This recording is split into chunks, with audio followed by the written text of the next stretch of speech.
al punto A, podemos ver que en el contexto, en el inicio, tomamos nuestro tiempo, porque hay cosas que hay que aclararla para que no vaya a traer ningún tipo de confusión, y si la trae, pues en la palabra está la respuesta.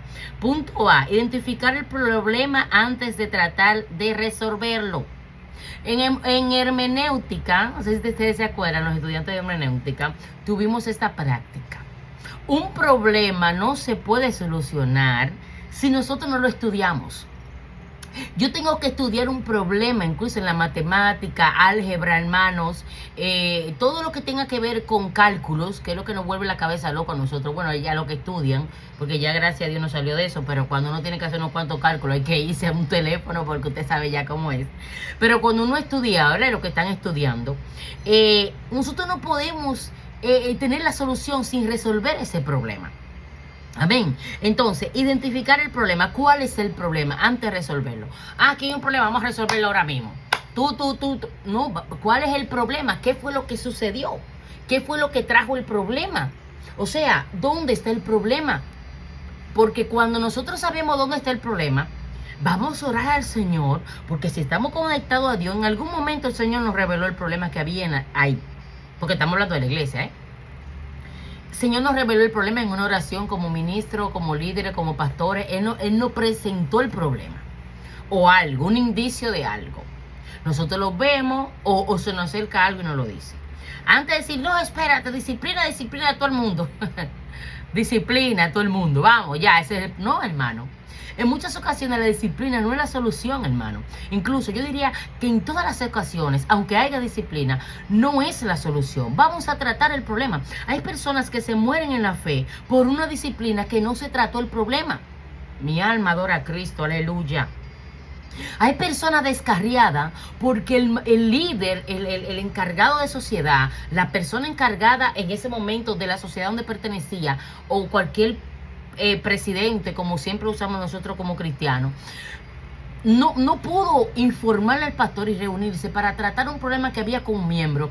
Ese miembro sí tenía una situación difícil en su vida, se puso en disciplina y se apartó, se sacó de la iglesia prácticamente, incluso. Por eso es que se usa la parte de sentarse atrás, porque es que la vergüenza va quitando el asiento si se sentaba adelante, y la vergüenza es tan grande que antes de salir todo el mundo, sale primero la persona del conflicto en la disciplina.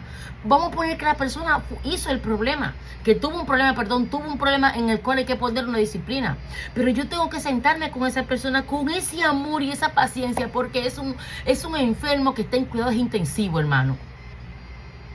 Hermano, yo aprendí, porque yo viví en el medio donde mataban casi las personas que caían en disciplina y en situaciones. Hermano, le prohibían a los otros hermanos hablarle. Incluso a veces veo videos por ahí, fulano de tal, que tiene disciplina, que se vaya para el que sé yo dónde, para allá, porque usted sabe que nadie tiene ningún tipo de boleto para mandar a nadie para allá. Usted no es Dios ni yo tampoco. Hermano, cuando una persona cae, como dice la palabra, ay Dios mío, cuídese yo, vamos a cuidar a nosotros, que no seamos nosotros que caigamos en esto. Y con la vara que tú me diste, hermano, tú serás medido también. Entonces, estoy poniendo el ejemplo, El hermano cayó en situación. Se le informó al pastor, porque siempre hay una persona que está encargada, ¿verdad? Mire, el hermano no puede estar en la actividad, se le quitó el programa. ¿Por qué? Porque sucedió un problema. Sí, claro, no se puede dejar esa situación. Hay que llamar a la persona. Esas llamadas reuniones que matan muchas veces a las personas, sí lo matan, hermano, muertecito. Esas reuniones salen de ahí la gente muerta. Sí, ya la persona hizo el problema, tuvo la falta. Pero esa persona ese mismo día, esa misma semana, le pide perdón a Dios y Dios la perdona. Pero hay una consecuencia que tenemos que vivir. Y esa consecuencia es la que se desarrolla en torno de las reuniones y lo que va a hacer en torno a la disciplina. Pero ¿cuál fue el problema que sucedió? ¿Qué fue lo que pasó? Voy a estudiar el problema de esa persona, ¿no? Que esa persona viene con una situación de sus ancestros, de sus padres, y está luchando con ella, y quizás no la pudo manejar, no ayunó, no buscó, no se preparó, no se cuidó, no dio la advertencia y cayó. ¿Cuál es mi responsabilidad como hombre de Dios? Que los que saben que yo vivo tratando, los que saben me conocen como yo soy. A mí no me gusta que una persona en disciplina me la tiren por ahí. No. Esa persona yo la llamo. Esa persona yo la busco y muchos que me han juzgado por eso. Esa persona yo la hago sentir importante porque lo es. Sigue siendo una alma que Jesús murió por ella. Hermano, una persona de disciplina no es una alma desechada, mandada para el infierno. Esa persona está ahí en la iglesia luchando para poder levantarse. Y nosotros tenemos que ir al fondo del problema y ayudarla. Si la persona se fue de la iglesia, sabiendo que cometió el error, oremos por ella a distancia porque no podemos hacer nada. Pero lo tenemos ahí. ¿Cuál fue el problema? Sus ancestros, situaciones que vinieron. Llama al hermano, invítelo a tomarse un café, un chocolate, un helado, una galleta. Vamos de visita a la casa, no de sorpresa, vamos a avisar. Podemos ir tal día, porque a veces el pastor se piensa que es un general del ejército que tiene la autoridad dentro de la casa. Pum, pum, entró y ¿qué es lo que está pasando aquí? ¿Con quién tú estás aquí?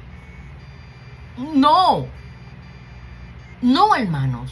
La palabra nos dirige a nosotros. El pastor, como siempre digo, hermano, yo tengo muchos pastores enemigos, incluso por estos hermosos videos que estamos leyendo, que estamos estudiando, me han cancelado las actividades, hermano. ¿Por qué? Porque no le interesa que se salga a la luz el problema que tiene el pastor, que es principal. Yo no estoy hablando de los pastores solamente. Yo estoy hablando de todas las personas que tienen un problema. Usted, si yo soy pastor y tengo un problema, vamos, tráigamelo, venga, hábleme, llámeme, jáleme, búsqueme, ayúdeme.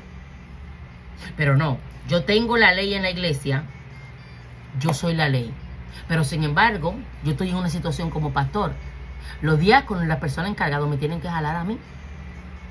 Y si tengo que estar en una disciplina, yo tengo que estar en una disciplina. Que la iglesia se va abajo, vamos a manejarlo de una manera, ¿verdad? Mientras el pastor se deje ayudar. Vamos a manejar de una manera, ¿verdad que sí? Y que el pastor se aparte un tiempo por un monte, ¿me entiende? No es que usted va a salir con una bocina, porque tenemos que trabajar el problema que tiene el pastor, porque es hombre, es humano, no es un ángel que está allá arriba volando.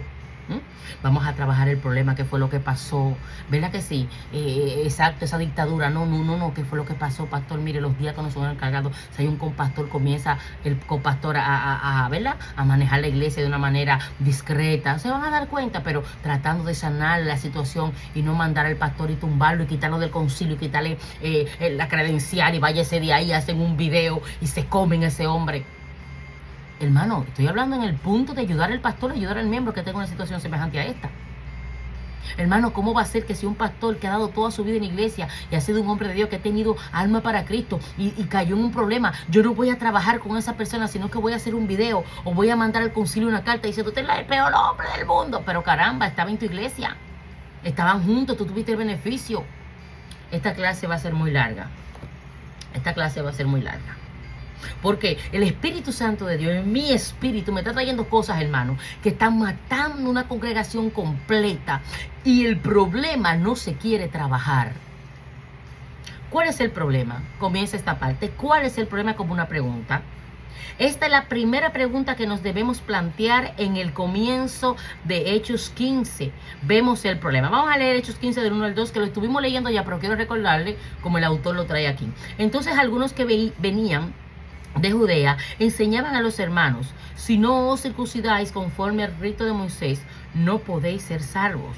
Como Pablo y Bernabé tuvieron una discusión y contienda, no pequeña con ellos, se dispuso que subiesen Pablo y Bernabé a Jerusalén y algunos otros de ellos a los apóstoles y a los ancianos para tratar esta cuestión.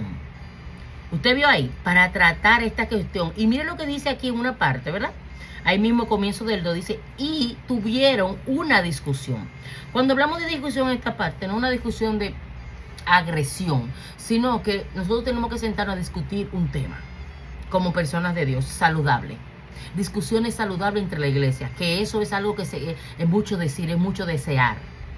No se puede traer un tema en la iglesia en algunos tiempos, hermanos, si no hay que discutir. Yo me paro y digo, disculpe, vamos a orar primero. No, si no se ora, yo no voy a hablar ningún tema con usted, porque podemos discutir con una discusión sana, porque somos personas cristianas. ¿Cuál es el problema? La pregunta, ¿cuál es el problema? Es bueno plantear el problema en forma de una pregunta. ¿Usted vio aquí? ¿Cuál es la pregunta? O de un grupo de preguntas como esta. ¿Acaso una persona necesita dos salvadores? Estaba hablando del problema que estuvimos leyendo Hechos 15 del 1 al 2. ¿Acaso una persona necesita dos salvadores? ¿Necesitamos a Moisés y a Jesús para salvarnos? ¿O es suficiente seguir a Jesús? ¿Un creyente necesita seguir a Jesús y seguir algunas de las leyes que Moisés enseñó? Hechos 15 del 1 al 5.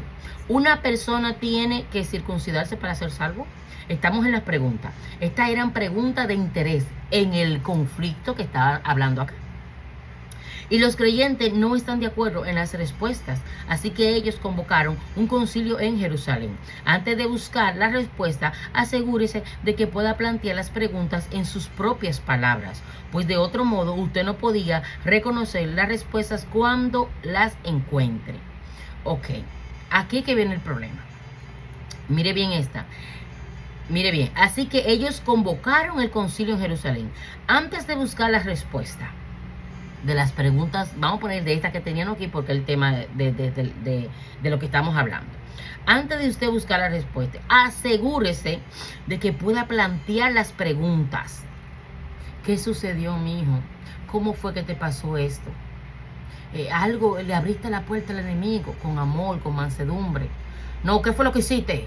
Yo sabía. No, hermano, las preguntas adecuadas conforme a lo que está sucediendo. ¿Qué fue lo que sucedió, mi hijo? Hermano, hay personas cristianos que van y se desviven ellos mismos después de una reunión. Esos casos eran aislados, ¿eh? Sucedió con Judas, ¿saben la historia, eh? Pero eran casos aislados. Eso es una maldición de Judas. Hay muchas personas en el evangelio que se están desviviendo ellos mismos. Eso son la maldición de Judas. ¿Oyó? Hay que reprender ese espíritu. Y muchos hombres de Dios lo saben y no lo quieren reprender. Recuérdese de esto, hermano. La maldición de Judas, cometer la situación, hacerlo mal, reconocerlo y no querer solucionarlo, sino mejor acabar con ellos mismos. Y eso se está viendo, hermano, y que eso fue por el COVID. No. Hace mucho tiempo estamos viendo pastores quitándose ellos mismos su propia vida que no se la dieron ellos, hermano. Poniendo un mal ejemplo en la iglesia. ¿Por qué? Porque no hubieron preguntas, no tuvieron ayuda, no se sentó una persona con ellos. Quizás el temor de la vergüenza, porque sabe cómo somos nosotros como cristianos, hermano. Dios nos libre y nos guarde. Sabe cómo la iglesia, hermano. La iglesia, el pueblo de Dios, cuando se trata de juzgar, Dios mío, a veces los jueces seculares, es mejor caer en la mano de ellos, como mismo dijo David. Es mejor caer en la mano de Dios, en este caso. Pero cuando se sientan a juzgarnos, no tienen piedad, hermano. No tienen misericordia. No le importa. ¿Usted sabe por qué? ¿Usted sabe lo que está pasando ahí? Que no le importa saber el problema, de dónde vino, lo que le importa es reconocerse. Y si tú le caías mal a esa persona, ay. Estamos hablando de la iglesia, sí. Ay, si tú le caías mal a esa persona, ese líder que está ahí sentado. Ay, me la voy a cobrar. Hermano, usted está trayendo conflicto. No, estoy hablando la verdad, lo que está pasando. Que si estas cosas se hablaran, muchas iglesias y muchos hermanitos, pobres muchachitos y jovencitos, que se van de la iglesia por cosas como esta. Vamos al punto B, ¿verdad que sí? Vamos al punto B, porque tenemos que seguir. B, permitir una discusión abierta y plena en una reunión.